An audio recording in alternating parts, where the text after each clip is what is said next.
She writes erotic fiction under the pen name Remittance Girl. Born in Canada, she has spent the last 12 years living in Ho Chi Minh City in Vietnam. She has had short stories published in a number of respected anthologies, such as the Mammoth Book of New Erotica Volumes 8 and 11, Violet Blue's Best Women's Erotic Fiction, and in B.L. King's Sweetest Kiss. She has also published a number of longer works, including Gaijin, The Waiting Room, and her latest novel, Beautiful Losers, published by Constable and Robinson. Madeline is a university lecturer who is currently taking a PhD in creative writing at the University of Roehampton. Her research interests concern representations of eroticism in contemporary literary fiction. If you want to know any more, her site is www.remittanceGirl.com. So without any further ado, Madeline.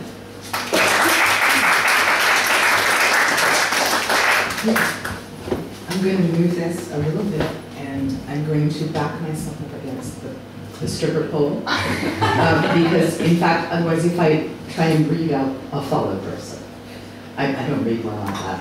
Okay, this is called Dove Garden. I'm back at his doorstep. This place I've sworn I'd never return to many times. I feel dirty, ugly, as I ring the bell. Uglier still when he answers the door, wearing nothing but a pair of baggy trousers. His feet are bare, his hair disheveled. He hasn't shaved in a while. He's not handsome or well-built, or even particularly well-hung. Worst of all, he has a laugh that makes me cringe. I do my very best never to make him laugh. "Hey you," he says, and gives me a grin I know doesn't represent anything terribly witty. A slow nausea brews in the pit of my stomach. The better part of me tells me to smile, apologize, walk back down the street as fast as I can. I should go, but I never do.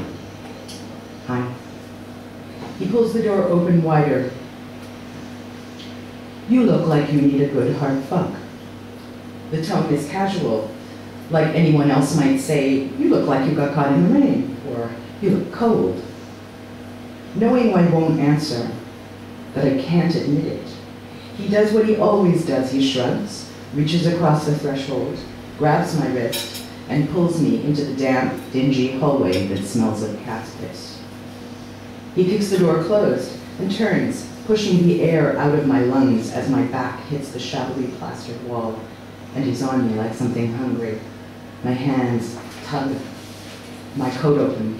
One paws at my breast through my shirt. The other makes a wedge-shaped indent in my skirt. That's all it takes to ensure that I'm not going anywhere, and I'm not changing my mind now. Been a long time. I was worried for a second. He growls, pressing his forehead to mine. "But I knew you'd be back, 'cause you need it, don't you? Greedy little slut." It always starts this way, so fast, so direct. There's no chatting about the weather or offers of tea or a drink. The ferocity of it floods my cunt. I worry about it soaking through the will of my skirt and leaving a stain, but I press myself into him anyway. He's instantly hard, grinding his erection against my hip. Sometimes he doesn't wait for an answer, but this time he does. He wants something in lieu of the service that he's about to provide. "Say it. Come on, you fucking little slut. Tell me how much you want it." All I can manage is a croak. But I touch the side of his face and move my head, sliding my cheek against his. The whiskers scrape against my skin as I nod. He's not settling for that. He pulls away, and the slap that hits my face and makes me gasp resolves into a mean, painful hold on my jaw. "Say it, bitch." Yes. The slap wasn't hard, but it stings, and I already know that I'll have faint bruises where the skin stretches over my jawbone. I've left this man's house with a lot of marks, not scars, just proofs of a well-tended garden. Better, he says, releasing his hold on my chin, only to catch me around the neck and shove me bodily through the open door of the hallway. It's a bedsit with nowhere to sit. There's only a bed, which I've never seen made, and a table, and a TV. I've no idea what he does for a job or how he lives. I've never cared, and I don't care now. Shrugging off my coat, I drop it on the floor on top of my bag and turn to unbutton my blouse. Today, he doesn't want to wait. The grip at my neck is gone, and he pushes me hard, the flat of his palm planted between my shoulder blades, face down, onto the bedclothes. They smell of him and sex, perhaps, or another woman's, maybe both. I wonder how long she's been gone, and I feel the presence of lingering warmth without really thinking about it. Before I can roll over, he's wrenching up the back of my skirt. "Don't fucking move," he says, and then inhales. A few moments of silence sicken the atmosphere. "You smell like cunt." His hands make a warm survey of my ass cheeks and skim down the backs of each thigh. I'm wearing stay-up stockings because the last time I was here, he destroyed an expensive pair of 10 dernier pantyhose. This time, I've planned ahead. Outside, the car goes by along the wet road, its engine echoing through the canyon of the white painted townhouses. The street is mid-morning quiet, and the sound of his uneven breathing fills the room. That's how I know he likes the stockings.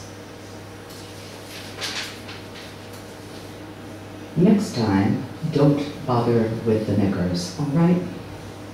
The bed jostles as he climbs onto it, pressing one knee between my legs to part them. I lift my head to look back at him. I want to tell him that there's not going to be a next time. That is, the last time. All right, I whisper instead.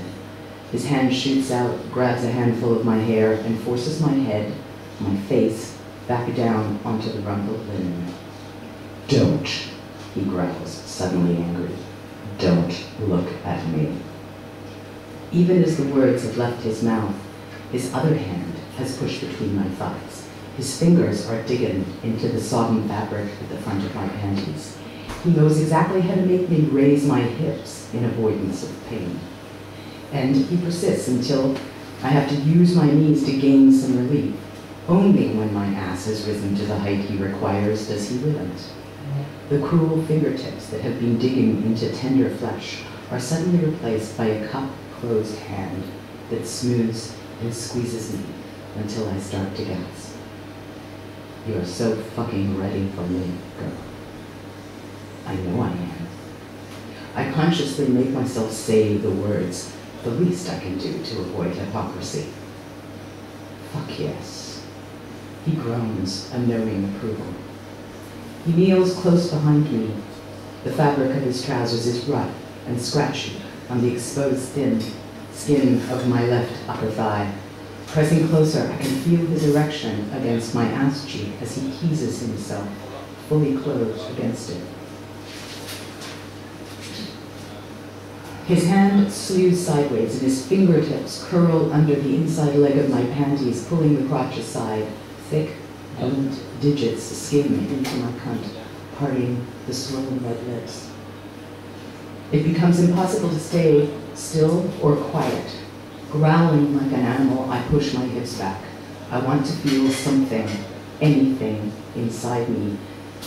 But even as I do it, I know he won't give that to me right now. This is the game we play. I beg and he refuses.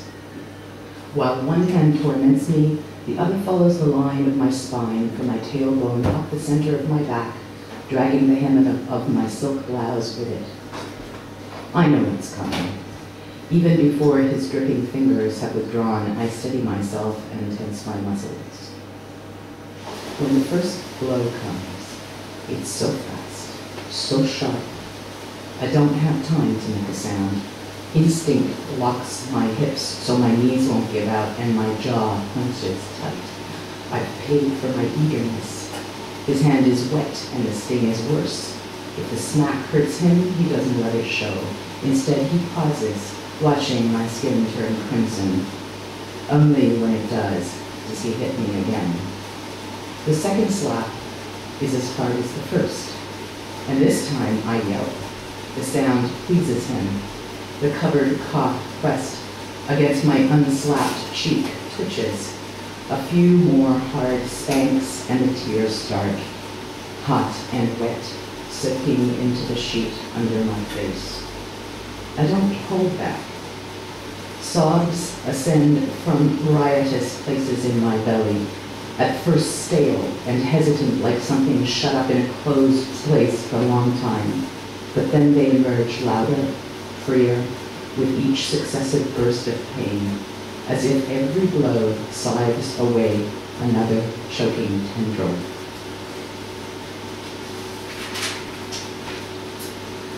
This is our transaction, the culling of my creeping, strangling vines of confusion for his love of pain he inflicts in the process of culling them. When he's heard enough, he stops, his breathing labored. He bends over my upturned ass and presses his lips against the burning skin. The heat of his mouth intensifies the sting.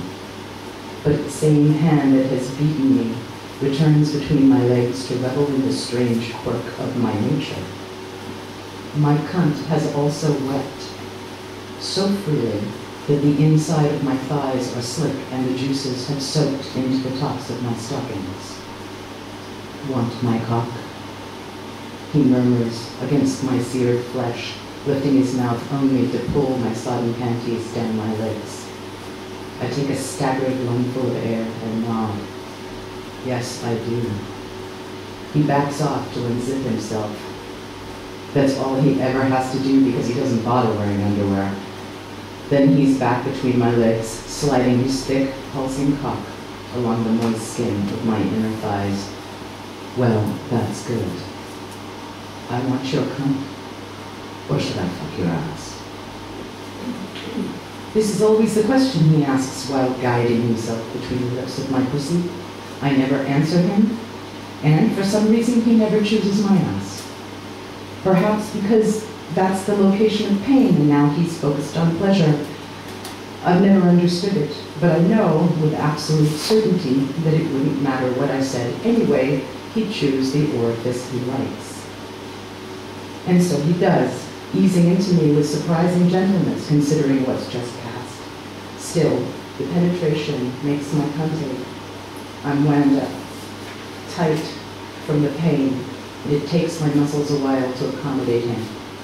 Instead of holding my hips, he reaches beneath with both hands, gripping the tops of my thighs in a way that forced my pelvis to spread. My inner architecture is changed, and as he begins to thrust, the head of his cock pushes hard against the end of my passage. And again, there's pain, deeper now. It gives birth to guttural, strangled noises that escape my throat, even when the hurt leaves me breathless. My mind is solely focused on the way he swells inside me, the way his fingers dig into my thighs, the way his hot skin presses against mine, still smarting from the spanking. When I'm empty of all thought, when he's fucked the last existential, angst-ridden worry from my skull, my body takes over. Chemicals stream from synapse to synapse and trigger a storm of mindless pleasure. My muscles obey, contracting like anemones in warm current. I flood around his punishment and begin to orgasm. He speaks as I come, but the words are just so much noise. The mechanism that makes meaning is broken, and in its place is a gripped fist of blind, stupid bliss. And when the words fail him, too, he grunts at my contractions, forcing his way through them, past them, hilting himself into spasming flesh. He erupts with a jagged exhalation. Slut, he whispers, once he's caught his breath. He reaches down and tries to push the hair off my upturned cheek. Strands of it are caught in streaks of tears. He picks them away, with a strange, precise delicacy. Even as he does this, a few thorny tendrils of abstract anxiety slither back into my consciousness. I give a hollow laugh, tinged with a weary triumph. Today, if they can't win, he'll cut them all back at the root, one by one. When he pulls out of me and lets me curl on my side, still mostly dressed, he asks the question he always asks. More? Yes, please. It will start again in some new place. He always finds the best locus of torment for the occasion. He's an expert. I don't love him, or even like him. And for many weeks I can pretend that my interior garden is beautiful and colorful and doesn't need weeding. But it never lasts. He tends my dark garden with a skill like no one else. That's why I promise myself each time I leave that I'll never return, and why I always do.